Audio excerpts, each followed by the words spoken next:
no one's ever good at anything when they first start. But if you don't quit and you keep pursuing it after 25 years. You're making a valid point, and you really never know what's right around the corner. So, yeah, don't quit it. I was always shocked how far I'd gotten already. I was like, that's got to be it for me here. I thought I was finished at 50, and then I thought I was finished at 55. I was like, there's no filmmaker at 60. And now I'm 67, and I keep saying, this is it now, and they got me going on something else. And it's a special place. So the guest today is Jack Wareing, and you have such a cool story. You're one of the founders of Wareing's Gym. You're one of the reasons why I got involved with the gym, believe it or not. Really? You know, it's a really... Don't tell your dad. Yeah. Well, so anyways, yeah, you're one of the 4 brothers to get in, that started Wareing's Gym, but also you're an award-winning now, and you've got 25 years of experience. Well, I kind of started a little, my last couple of years at the gym. It just so happened it all happened by accident. And that one day I was like over on Bird Neck Road, when I got off work, and it was when they had Video Store. They had the Video Hut. This was not Video Hut on Bird Neck. It was my favorite video store because it was not so mainstream as Blockbusters. They had some more crazy horror films in Italian and international horror. So I used to go in there, and pick up films for the watch when I got home, and I was in there in the horror section. And all of a sudden, I was sitting there looking at, you're looking at the box and stuff, and all of a sudden the attendant came over, the guy who stands behind the wall came over. He said, excuse me, he said, I've seen you here a couple of times. I noticed you come into the horror section. You like horror? I was like, yeah. He said, well, I'm a filmmaker. I'm a film student at Boston College, and I wrote a script, and I have a part that I really like you to be in. I was like, really? I was just as like when I was kind of phasing out of pro wrestling. I came back from Japan. I was dropping weight, and just kind of, and just trying to figure out what I was going to do next. And so the guy was like, yeah, that sounds cool, And so he said, can I have your phone number? And he next day called me, and we ended up he came by the gym, but we ended up shooting a film called The Pact, which now just actually, strangely enough, that was your first one? My first feature film. He shot it on video camera. He had, his aunt was like a wedding videographer, and so we ended up shooting that film, and I never thought much about it. They were like very pleased with me. I don't know.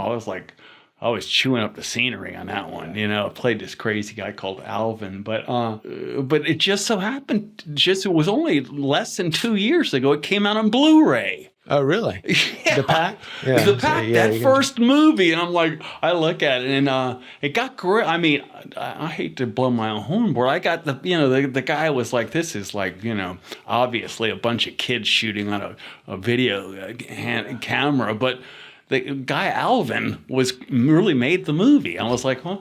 Hello. So that was kind of your first experience into the film world. Oh yeah, and the bug bit me big. Oh really? Oh, I was like, man, this is good, And then that guy who had that young guy, is kind of like, I thought the guy was a strange bird, but he ended up being going out to L.A. and being a pretty well-renowned horror film director. And that's where I went out, and I went out to L.A. shortly. I mean, probably a year later, maybe 2 years later, because we shot we shot Mad Jack out there, a feature film in the Mojave Desert. He directed the film out there. That was probably what, 2001? Yeah. And then 2003, they'd had me come back out to be Lord of the Vampires, Yeah. And so I was like, whoa, this gig is pretty good for me. It was like I just bumbled and stumbled my way through these things. Were you still at the gym when you did those? Do you remember? Yeah. Were you? Yeah. I was still there, but at nighttime,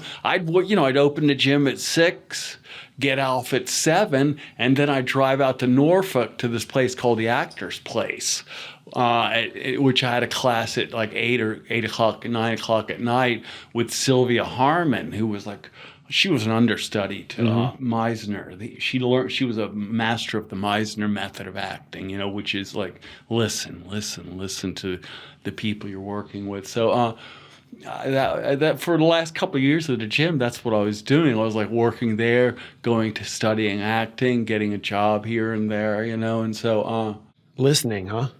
Listen, well, it's so you respond correctly as an actor. A lot of people are just like, when you're an actor, you're just kind of thinking about what your line next instead of like paying attention to your partner and watching them truthfully, watching them and basing your reaction and the way you speak your line on their performance, Instead of the teacher would say, get off yourself. Get off yourself. Pay attention to what's happening to the person you're working with. Yeah. Which is sage advice, actually, Well, it's something I struggle with is listening sometimes. Most people do, it's crazy, but that's why God gave us 2 ears and one mouth. Yeah, so I want to go back a little bit. So being at the gym, and then you went into pro wrestling. That was before. That's when I was before I was doing acting. Was pro wrestling. The circuit was coming to, I think WWF. I think it was WWF at that time. Like Terry Allen, Ric I was Flair. an independent wrestler. I wrestled for I wrestled title match 2 times for the Southern International title. No, one time was a Jimmy Valiant, Boogie Woogie Man, and no way they were going to let me beat him. He was the name act, but Diamond Dan, who was like 6'6", he was a huge guy, but for some reason I had the guy's number. That I didn't mind going. A lot of people were afraid of him, but I kind of had his number a little bit. He gassed really easy. I would have got a belt. I never got to have a belt. I was in line for the Virginia State title. Mike Sampson got that, but so that's so political. What do you mean you had his number? Because Jesse and I just went to Florida and we met Kurt Angle.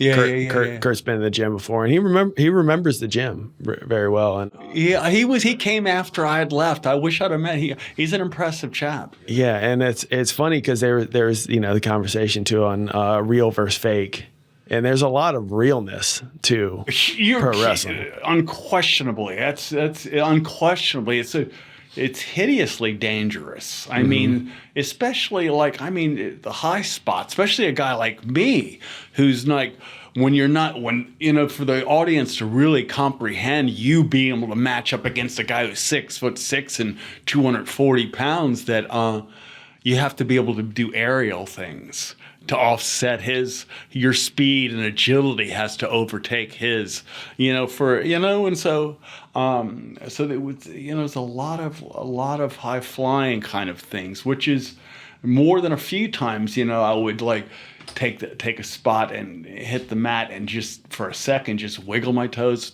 wriggle my fingers. Okay, good, everything's still attached. Everything's moving. I'm not paralyzed. But you got to be a showman. Since I became an actor and a filmmaker, that I would have had more of a presence in front of the audience, but I wasn't as good in a live audience like that. I was a little bit, like my dad used to call it rabbit ears. I could hear the crowd. I could hear them yelling, whereas a good wrestler would be just focused on what he's doing. He didn't pay attention, or he controls the crowd. I was like the crowd, so. Interesting. So there's a little different dynamics being in front of a big crowd versus behind the camera. Oh yeah, unquestionably. But I don't know if what it was about it. Maybe why I was pretty successful. I got promoted very well as for a pro wrestler. They pushed me pretty much, but I just didn't really. Plus I'm naturally not a huge person. I'm maybe 5'10", and it's, and it was all I could do to get up to 200 pounds, but it wasn't natural for me. And so I'm assuming that was kind of in the steroid era. Yeah, but I don't, I Well, I think mean, that's what you're up against. just big guys in general, big guys in general. But, so I don't know. I really, I loved pro wrestling, but I think about sometimes my trainer, Mongrel, who was like a great WWF champion. Did he come into the gym and train you there? I have an old photo. That's actually a photo of you right there, isn't it? Oh, cool. Yeah, yeah.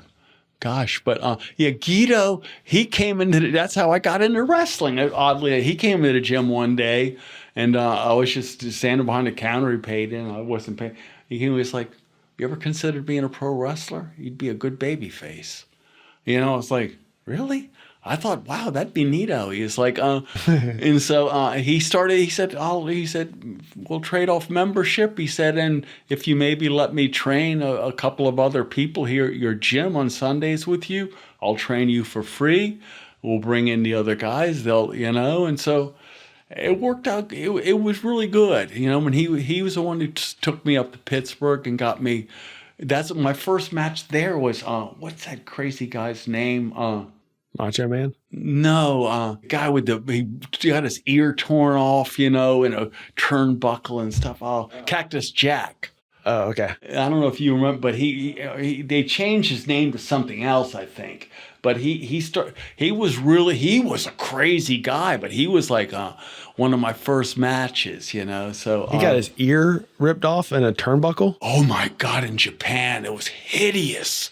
The guy he would do anything. And the guy, what he did was like he took a spot where the guy threw him across the ropes, and he could manage to grab the top and middle rope and spin it so that his head would get in between. And then he would spin it back out, and he'd come back out, when he was ready. Yeah. This time the thing's caught and would not come back around. He couldn't get back, and so the only way out was to pull through it. And when he did, it pulled his ear off. Oh, really? Oh my God! And the guy kept going. I mean, He kept going? Oh, I'm surprised you don't know Cactus Jack. I'm sure Jesse will know. Jesse will know, yeah. But they changed his name to something else. But he was big. He went against all the big guys, But that was in Japan. So you went to Japan. You traveled to Japan on a tour, and right? That was actually with Iron Horse. Yeah, but to tell you the truth, that was at the point when I was getting into acting, and all of a sudden I got an invitation to come to Japan. I was like, I always started to drop weight and stuff, and I was kind of getting into my kind of like acting gig, and I told Dad, I was like, damn, Dad, I was like, funny thing, they invited me over to Japan and want me to come out there and do some matches. He was like, oh, you gotta go to that. I was like, really? He said, Jock, you got to go. I was like, okay, that makes me a little bit, I was like, okay. And I could, he rarely would ever say something like that. He never told me what to do, or, he would just go by, but, and I remember him he never called me either, but he called me right when I was waiting for them to come pick me up outside of my house, he called me, Jock, I know it's going to be tough. He said, you're going to be okay. Don't worry. I love you. Everything's going to be fine. And it was brutal for me because I was starting, and they were much more serious. It was much more different gig. There was a long flight, and they're very serious. They don't play around at all. What do you mean by that? Like just they could combine. They were good at the more showy kind of wrestling, but they also loved to go to the mat. And they were big guys. They were tough guys, and they took it seriously. And they didn't really care for a pretty boy guy coming from the USA, because all the Japanese girls liked guys they were like me at the time when I was handsome. What was your name? Golden Boy. Golden Boy. I thought it was something different. I thought it was like Jet something. I forgot what was the other thing. Yeah. I forgot. Top Gun. Top Gun. That's it was. it. Yeah. Maybe I was Top Gun when I was there. I can't remember. I had those two. But talk about crowds. The funny thing, where they're raucous and crazy here. In Japan, they sit like this. The Japanese people, they love pro wrestling, but they do like.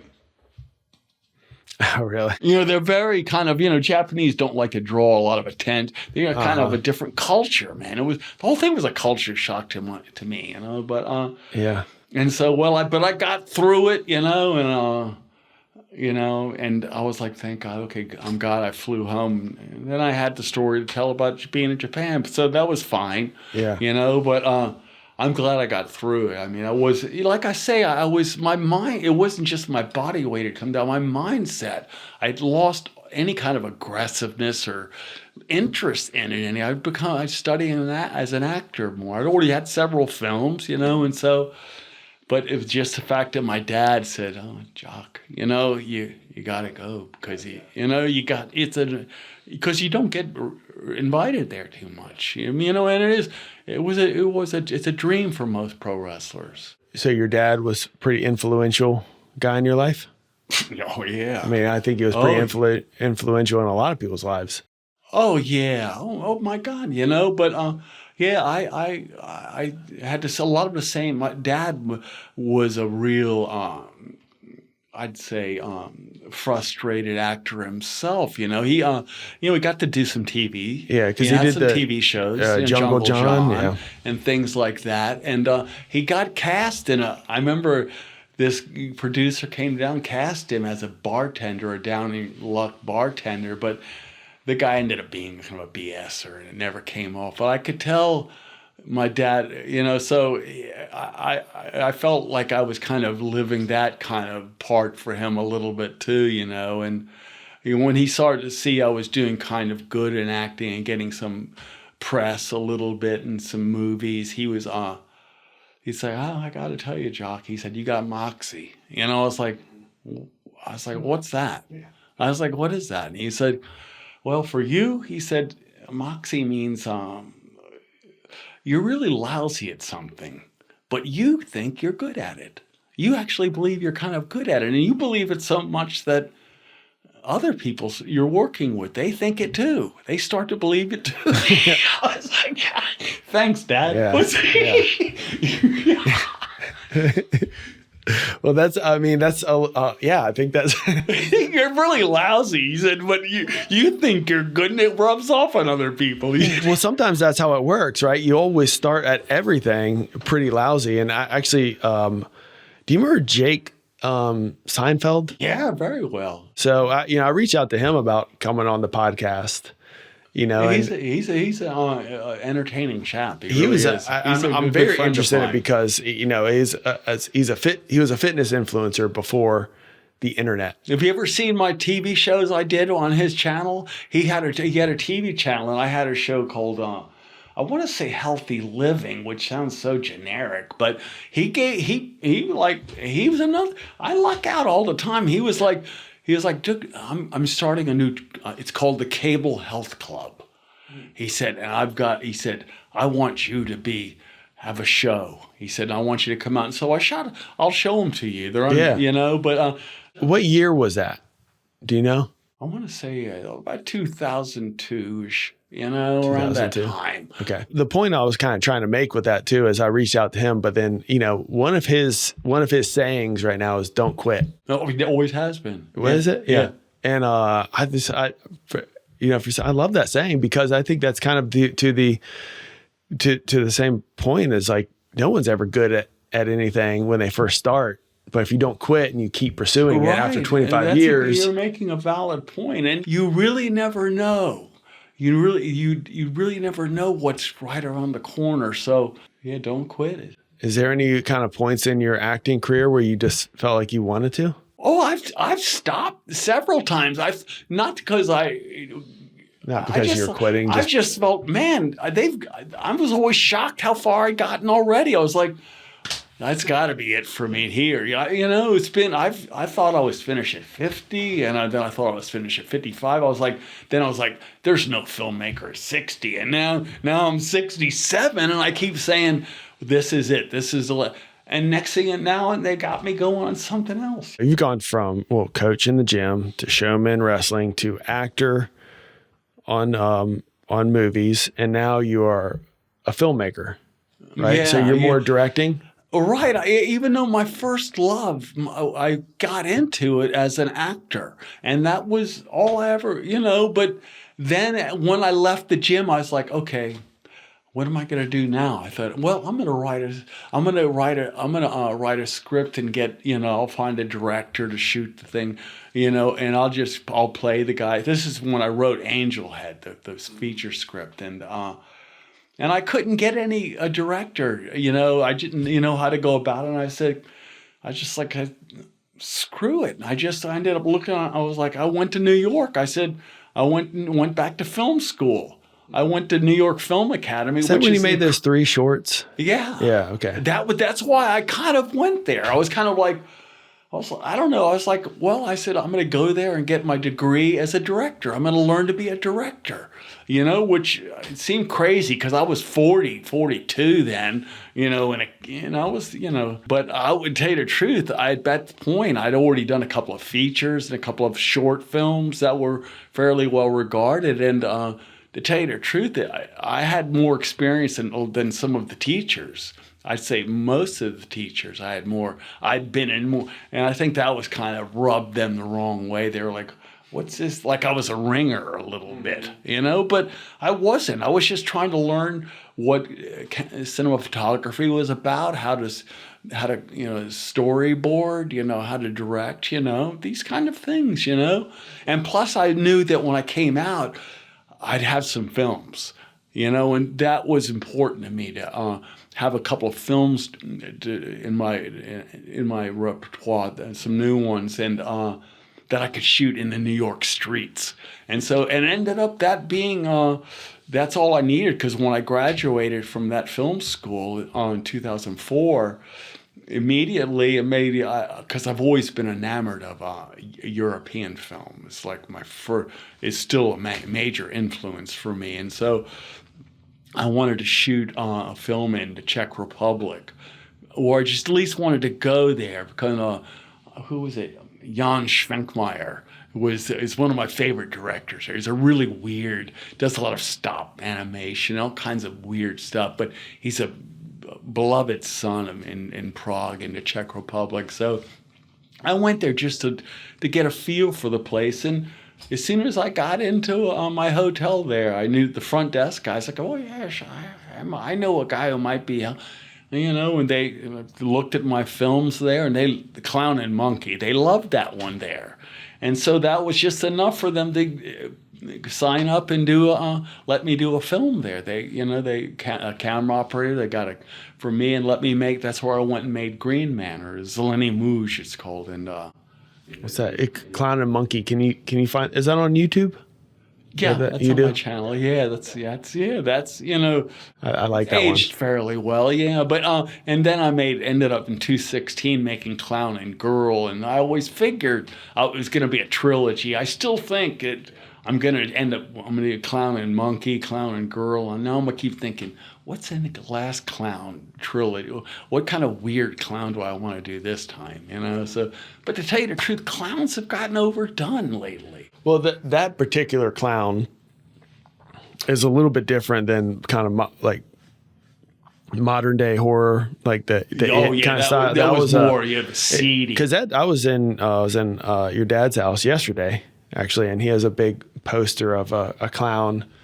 Oh, yeah, similar. Well, so that's why that was another big thing for me. My dad. That's why I was explaining to you. He had a real longing to be. After Jungle John went, he had an ongoing desire to make a TV show called Joe Bananas and His Friends of Appeal. Right? Yeah. And that was the character that it was a very Emmett Kelly kind of a clown. You probably don't know who Emmett Kelly was, but he was a classic 50s clown. He was one of the first. He's probably the most iconic clown ever first invented, except Emmett Kelly was before Bozo or any of these Bungles, which was, but, so it's funny that my dad, And it's a shame he never got to see that movie, you know, which would have been, I don't know, that clown character was really very much an homage to my dad for what he wanted to do. He's that kind of sad sack kind of a clown, you know, whereas in the second clown, the clown in Girl, was more of a he was kind of a psycho clown a little bit. He came off as normal and meek, but he had serious sexual deviance in his mind. You know, it was an odd movie. But so how did you kind of stumble onto like horror? Has that just been something you've always liked watching? You always like watching horror movies? That was my very first. I always just had an immediate attraction to that genre, and it's in Europe it's called more fantastique. It's more, and that's how I think I like the idea of horror or cinema fantastique, as they refer to it as, because it's more. I don't want to just see two regular people talking. You can see that every day. I never had a lot of interest in straight drama. I always I want to make something weird, you know, that can only exist in the film world. But horror, it's limitless what can happen in horror. I loved it. But I was telling that last guy in the last podcast, you know, when I was back in the day, when I was first, horror was very kind of a sub-genre. Only a few people watched it. It wasn't mainstream at all. You know, only one or two horror films would break out every couple of years. Now it's very popular. It's, you know what I mean? It's kind of like normalized a lot, you know, which is. I wish I liked it better when just freaks like myself watched it, you know. But and I'm not so sure how good it is for society, you know, that it reflects. I think well. there are some stats about that. If you're watching Making a Murderer documentary and you're calm, it's probably not great for your demeanor. Yeah, I don't think I was never attracted to it because I like blood and violence. I was attracted to it because I like the effects and a little bit the authenticity of doing it. It's something unique, and there's so many different ways to go with it.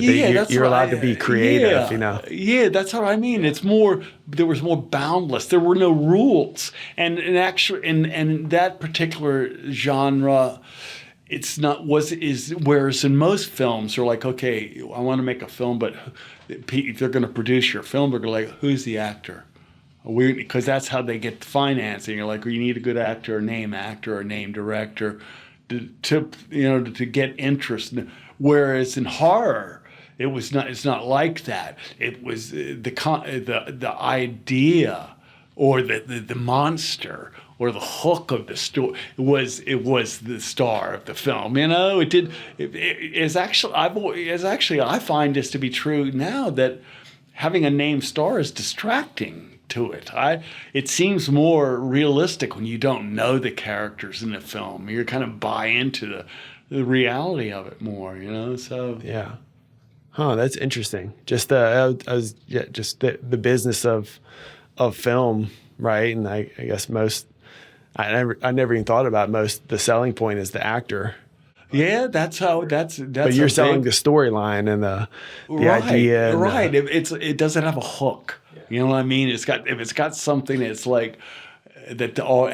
You're always trying to think of, no one's ever seen this before, you know, or this would be weird, you know. But so yeah, like I say, to answer your question, I don't know why I initially loved horror so much. I love a lot of movies, but horror is just real, and all of my cohorts and most of my friends like horror too, you know.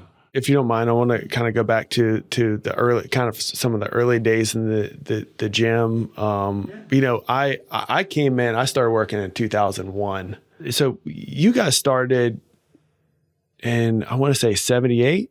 Yes. You know, Yeah. you and Yeah. my dad and Right. and Yes. It was and just before the 80s started, you know. It was like, it's wonderful. That was a really, I mean, was that on 17th Street? Because there yeah. was the Alaskan Road Yes, exactly. It was location as well too. yeah, it was like, it was so new back then. I mean, fitness was like, people just didn't do it. It was, especially weight training. We were like the first, like, even, you know, that's not that long ago, but it was unknown for girls or women to even get into it, you know, but we understood the metabolic effect of resistance training, you know, through the acquisition and maintenance of a lean muscle mass, and how it is a big factor for girls or people in general who want to manage their body fat. It's got to be to just do cardiovascular stuff without resistance training would be,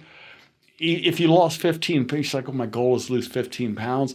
If you lost 15 pounds just through cardiovascular work, equal amount of fat and muscle will leave. So you'll be 20 pounds less with the same version of yourself.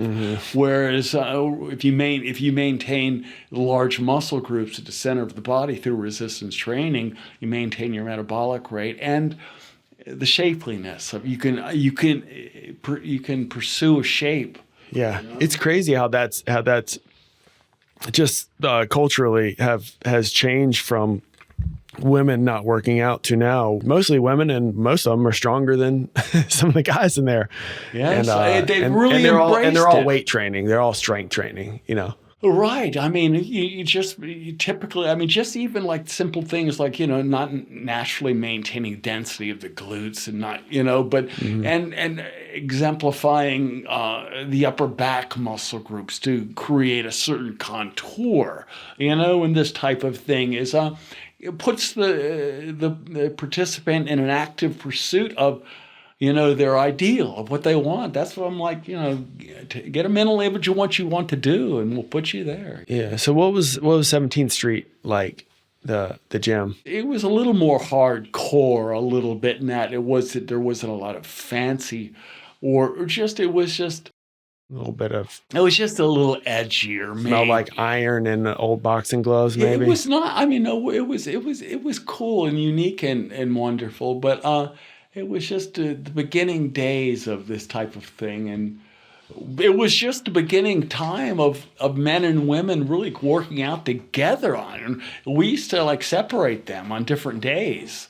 The one day we'd have women, one day we'd have men. It was just we did a little bit at the new gym too. 19th Street too. Well, that was we had the 2/3 or 3/4 of the gym was open to everybody, but we had one small section where just men or just women, which, you know, that's still viable. I mean, I can understand that for some people, you know, for particularly women, I would say, you know, but it's not unpopular with men either, you know. So what was the decision like to build a new gym and move? Just kind of running out of space in the old gym on 17th Street? Or? It was just something. It's just something that's got people. We had a lot of successful business people in that gym, and a lot of people were saying, "Man, you guys, you know, obviously, because we could barely keep up with the amount of people who wanted to come in there. It became something just crazy popular, and so." Everybody who had any business sense said, "Dude, you guys got to move up." I mean, because we weren't all. I mean, I always worked night. I always had a night job. You know, I never always had to work nights. So you work 6 a.m. all the way through the day, and then go work I'd always at night. Go out. Yeah, I'd either go be a bouncer someplace, or I worked at Virginia Beach. Civic, I mean, what do they call the recreation center? I used to go at the Witch Duck, you know, twice a day. In the morning, I'd drive out there, and then in the nighttime, I'd drive out there and teach the people there in the rec center. So I always had another. That's why everyone said, "Look, you guys have all this ability, you know, and you have this vision of what could really happen. Let us finance you." And they put together, you know, a good chunk of change and built that big building, and we were like, wow, you know. And that was crazy cool. What was your kind of role at that time period? My main function was generally always programming.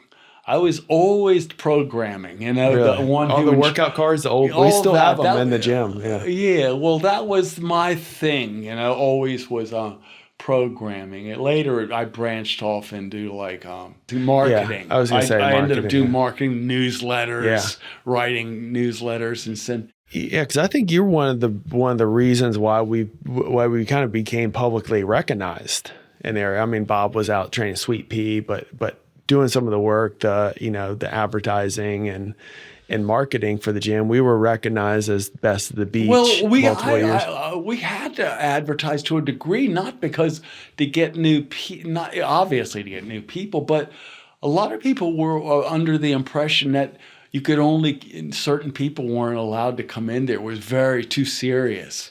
That it was it was only for really top-notch athletes. So we needed to dispel that. When we built a brand new place, we couldn't have people afraid to come in there. Yeah. And so we developed kind of I forget the name, the term they use for this type of image advertising, where we kind of softened our image through, full page ads. We would do things that were whimsical and kind of against what people thought about us as being these overly serious athletes. We wanted to make, because me personally to this day, I mean, deconditioned people are what makes it fun. I'd rather work with a deconditioned person. I've worked with a multitude of world champion athletes at every kind of sport and top, but I've always preferred to work with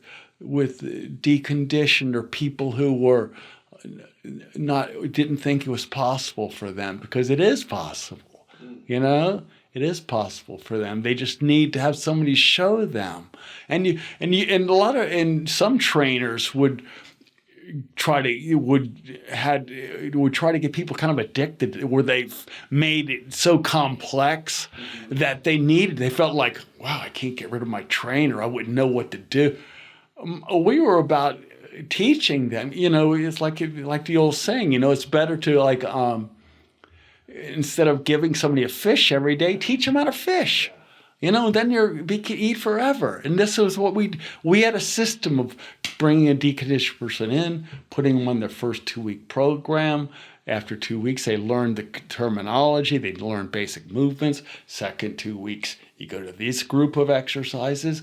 Now you've got a query of things. Now we can take these various things, and you can learn to start to go into the cards, because you're like, or that, and even the card might have one new exercise. You're like, what's this? You have to gradually expand on what their base knowledge is, and it's a wonderful thing, man, because I've seen deconditioned people, next thing you know, you'll 5 years later down the road, they're like, remember when I first came in? They'll always come to you, and you look at them and you take a second look, and you're like, damn.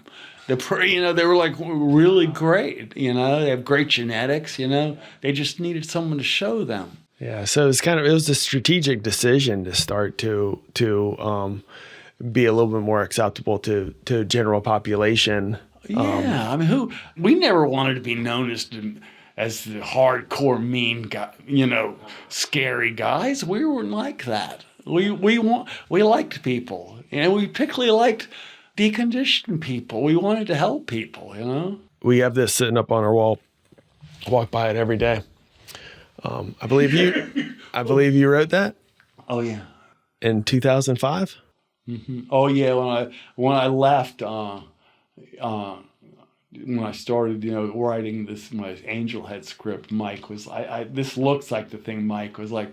Because it's always the guy who in charge of these kind of he was like, hey, can you do this? I need you to write based on this kind of thing.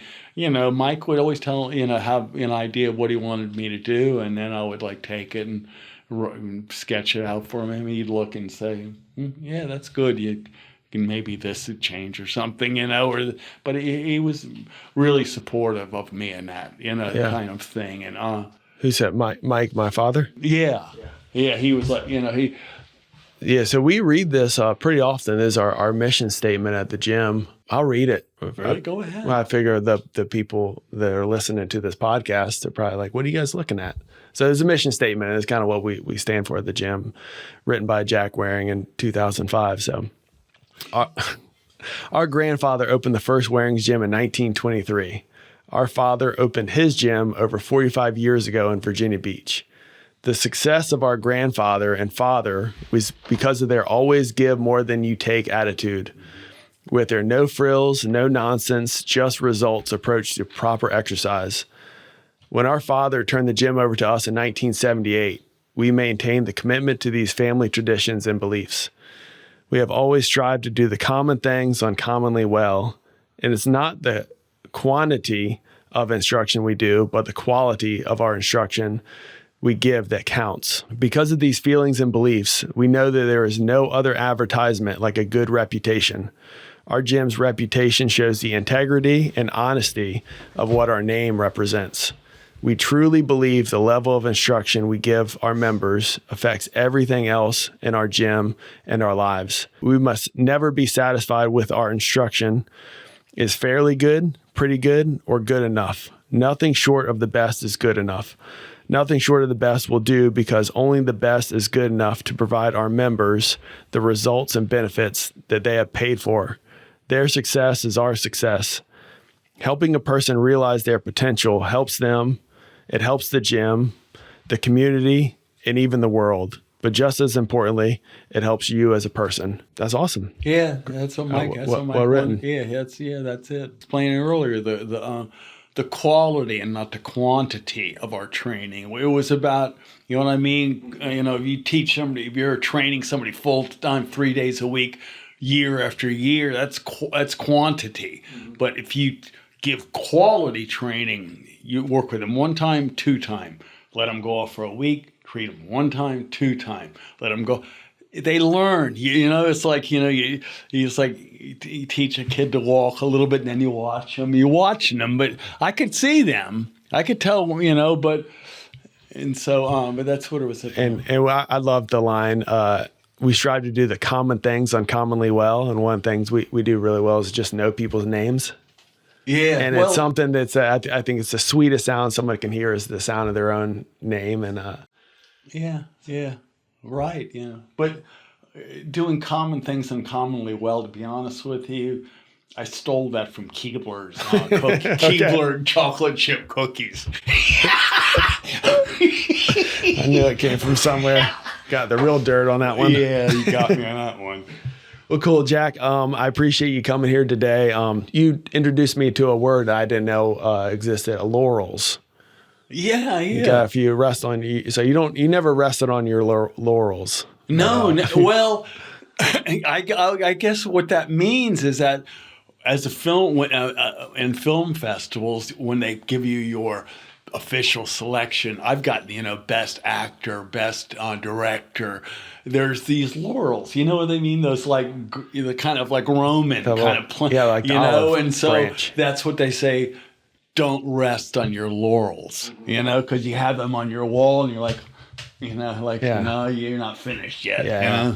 So you've got a few kind of laurels coming up. You got the New York City Independent Film Festival. Yeah. And you got the Ravenheart Film Festival. Yes, Ravenheart. What's so crazy cool about that for me is the film. When I was writing that film, I was like, this band called Eldemar from Norway. It was this atmospheric black metal, man.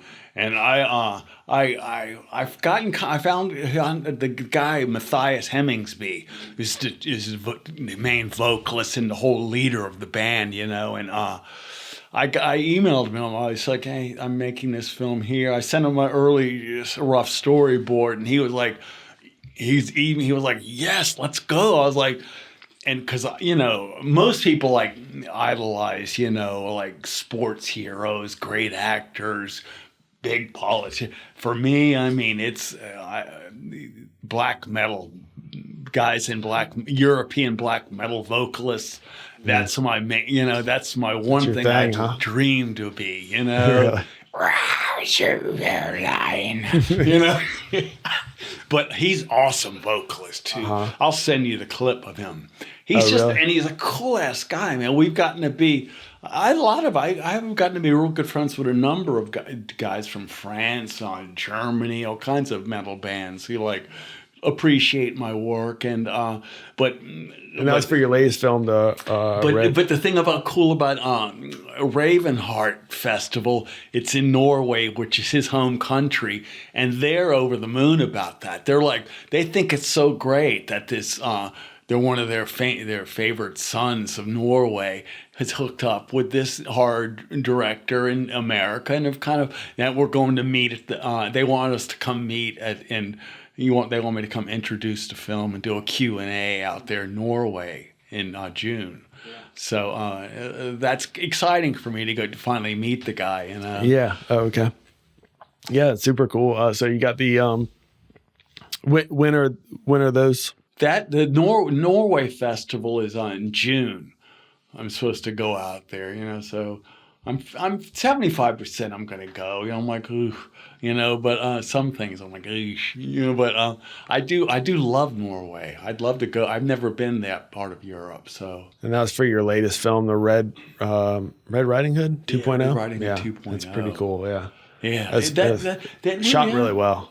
Thank you. The last couple of films I've been working with Digital Thunderdome, in Atlanta, and that's changed. I mean, that's my first studio I've been associated with, and I love having there's a good amount of exterior work still, but I love shooting studio sets, and the guy has That was a studio? I thought it was all outdoors. It's just some of it's outdoors. A lot of it is outdoors. Obviously all those woods and stuff, but the grandfather's bedroom where where he gets a guacamole gun to the head, and